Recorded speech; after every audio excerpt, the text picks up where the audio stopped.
अस्सलाम वालेकुम guys, welcome back to another video. Hope you guys are all well. So guys, अगर आपको WordPress पे इज़ोइक प्लगइन का सेटअप करना नहीं आता है और बहुत सारे लोग इज़ोइक प्लगइन का यूज़ ही नहीं करते हैं, जिसकी वजह से उनकी साइट के ऊपर सही से रेवेन्यू भी जनरेट नहीं होता है और ना ही इज़ोइक सही तरीके से वर्क करता है, तो आज की वीडियो में मैं आपको कंप्लीट मेथड इज़ोइक प्लगइन का बताने वाला हूँ कि आप इज़ोइक प्लगइन को कैसे सेटअप कर सकते हैं अपने वर्डप्रेस में। तो वीडियो को आपने एंड तक जरूर देखना है और अगर आपने अभी तक वीडियो को लाइक नहीं किया है तो जल्दी से कर और चैनल को सब्सक्राइब करके बेल नोटिफिकेशन को ऑन कर लें ताकि इसी तरह की अमेजिंग वीडियोस की नोटिफिकेशंस आपको मिलती रहे। यहाँ पे मैंने ऑलरेडी वर्डप्रेस डैशबोर्ड ओपन किया हुआ है, आप यहाँ पे देख सकते हैं। ये भी न्यू डैशबोर्ड है। इज़ोइक का प्लगइन कैसे इंस्टॉल करना है और उसको सेटअप करना है। यहाँ पे गए सबसे पहले तो मैं प्लगइन इंस्टॉल कर लेता हूँ। आपने वर्डप्रेस ओपन कर लेना। वर्डप्रेस ओपन करने के बाद प्लगइन्स के सेक्शन में आएंगे। यहाँ पे आपको ऑप्शन मिल जाएगा ऐड न्यू प्लगइन, इस पर आपने क्लिक करना है। देन गाइज यहाँ पे अब आपने सर्च कर लेना है इज़ोइक। आपको फर्स्ट नंबर पे ये प्लगइन मिल जाएगा। आपने सिंपल इसको इंस्टॉल कर लेना है। इंस्टॉल होने के बाद गाइज यहाँ पे आपको एक्टिवेट का ऑप्शन शो हो रहा है, आपने इस पर क्लिक करना है। देन आपका इज़ोइक जो है यहाँ पे एक्टिवेट हो जाएगा। अब आपको यहाँ पे सेटअप कैसे करना है वो कंप्लीट मेथड यहाँ पे देख लेना ताकि आपको आइडिया हो सके कि इसको आपने किस तरह से सेटअप करना है। और इज़ोइक को सेटअप करना ज़्यादा मुश्किल नहीं है। इवन के काफ़ी लोग इज़ोइक प्लगइन का यूज़ ही नहीं करते हैं, लेकिन उसकी वजह से आपको क्या फ़ायदा होता है कि आपकी साइट प्रॉपरली वर्क करती है। अगर आपने लीप अकाउंट का सेटअप किया हुआ है जो कि आपको इज़ोइक के अंदर मिल जाता है, लीप अकाउंट, अगर आपने इस लीप अकाउंट का सेटअप किया हुआ है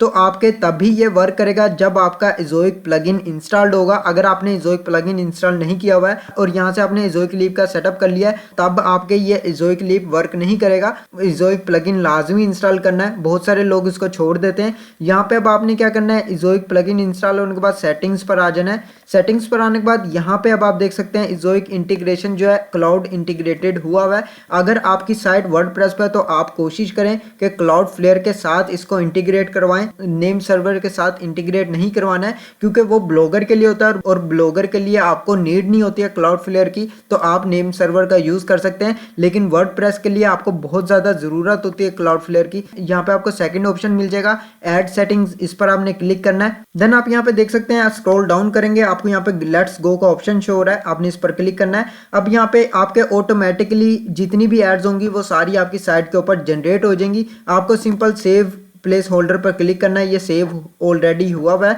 देन आपने क्या करना है, यहाँ पे असेस प्लेस होल्डर डैशबोर्ड पर क्लिक करना है ताकि आपका जो वर्डप्रेस है उसके ऊपर जो प्लगइन लगा हुआ है वो प्लगइन जो है आपके इज़ोइक अकाउंट के साथ इंटीग्रेट हो जाए और इजीली वो यहाँ पे आपकी साइट के साथ वर्क कर सके। तो ये आपने सिंपल सा इसको असेस दे देनी है। अकाउंट ओपन होने के बाद यहाँ पे अब आप देख सकते हैं इज़ोइक ऐड जो है यहाँ पे ऑलरेडी अनएबल्ड है, यहाँ पे आप देख सकते हैं। नेक्स्ट अब आप वापस बैक जाएंगे, सीडीएन सेटिंग्स पर क्लिक करना है। देन आपको यहाँ पे ऑप्शन मिल जाएगा इज़ोइक एपीआई की। ये अब आपको कहाँ से मिलेगी, आपने एपीआई की हेयर पर क्लिक करना है तो ये आपको ऑटोमेटिकली इज़ोइक डैशबोर्ड पर ले जाएगा। इज़ोइक पर आने के बाद यहाँ पे अब आप देख सकते हैं एपीआई की आपको यहाँ पे मिल जाती है जो कि आपको सेटिंग्स में भी मिल जाती है, आप मैन्युअली भी जा सकते हैं। एपीआई गेटवे पर आने के बाद आपने इसको सिंपल अनेबल कर लेना है। अनेबल करने के बाद यहाँ पे अब आपको एक कोड मिलेगा, उस कोड को आपने कंप्लीट कॉपी करना है। जैसे कि यहाँ पे गाइस आप देख सकते हैं, इसको आपने कंप्लीट कॉपी करना है। कॉपी करने के बाद अब आपने वापस वर्डप्रेस पे जाना है और यहाँ पे आपने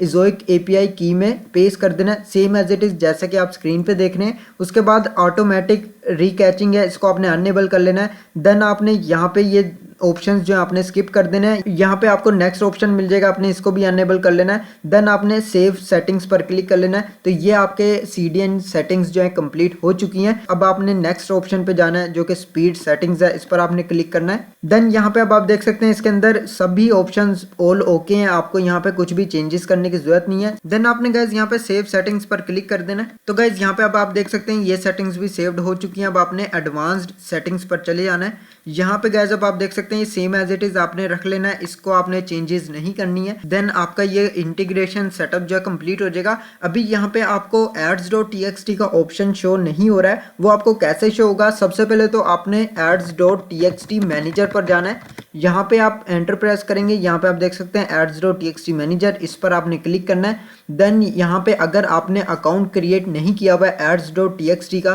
तो मैंने ऑलरेडी इसके ऊपर एक और वीडियो बनाई हुई है जो कि अलग से है, आप उस वीडियो को भी जाके देख सकते हैं। लिंक में उसका आई बटन में भी शो कर दिया और डिस्क्रिप्शन में भी दे दिया। सिंपल यहाँ पे ईमेल ऐड करना है और यहाँ पे अपना पासवर्ड ऐड कर लेना है। देन आपने लॉगिन पर क्लिक करना है। आपका अकाउंट जो है यहाँ पे सक्सेसफुली लॉगिन हो जाएगा। अकाउंट लॉगिन होने के बाद यहाँ पे अब आप देख सकते हैं ये ऑलरेडी इंटीग्रेटेड है, यहाँ पे इसका प्रॉपर सेटअप हुआ हुआ है। अगर आपने नहीं किया हुआ है, लिंक मैंने डिस्क्रिप्शन में दे दिया, उस वीडियो को जाकर कंप्लीट वॉच कर सकते हैं। उसमें आपको आइडिया हो जाएगा आपने ads.txt मैनेजर का सेटअप कैसे करना है। देन आपने अकाउंट आईडी है, इसको कॉपी कर लेना है। कॉपी करने के बाद अब आपने इजोइक अकाउंट पे जाना है। यहाँ पे आप होम पे वापस जाएंगे, इजोइक एड्स का ऑप्शन आपको यहाँ पे मिल जाएगा, आपने इस पर क्लिक करना है। देन आपको यहाँ पे ऑप्शन आ जाएगा एड ट्रांसपेरेंसी, इस पर आपने क्लिक करना है। देन यहाँ पे आपको ऑप्शन आ रहा है ads.txt, आप स्क्रीन पे देख सकते हैं। इस पर आने के बाद आपने ads.txt मैनेजर पे आना है और यहाँ पे आपने सेम कोड जो है पेस्ट कर देना। मेरा ऑलरेडी यहाँ पे कोड पेस्टेड है तो इसलिए मुझे यहाँ पे ऐड करने की जरूरत नहीं है, मैं इसको कैंसिल कर देता हूँ। तो सेम आपने इसको ऐड कर देना। उसके बाद रन वैलिडेटर पर क्लिक करेंगे तो आपके यहाँ पे शो हो जाएगा your ads.txt is good to go. इसका मतलब है कि आपका जो ads.txt है वो सक्सेसफुली यहाँ पे एडेड है। अगर यहाँ पे गुड टू गो लिखा नहीं आ रहा है तो इसका मतलब है आपकी साइट जो अभी ads.txt के साथ कनेक्टेड नहीं है, लेकिन आपने सही से इसको सेटअप कर लिया हुआ है तो आपको 24 आवर्स तक वेट करना है। देन ये ऑटोमेटिकली जो है फिक्स हो जाएगा और अपडेट भी हो जाएगा। तो ये सिंपल से स्टेप्स हैं, इनको आपने फॉलो कर लेना। उम्मीद करता हूँ ये वीडियो आपके लिए हेल्पफुल होगी। तो गाइस आज के लिए बस इतना ही। अगर आपको वीडियो अच्छी लगे तो लाइक का बटन प्रेस कर दें और चैनल को सब्सक्राइब करके बेल नोटिफिकेशन को ऑन कर लें ताकि इसी तरह की अमेजिंग वीडियोस की नोटिफिकेशंस आपको मिलती रहें। मैं मिलता हूँ आपको नेक्स्ट वीडियो में नेक्स्ट टॉपिक के साथ। अल्लाह हाफिज।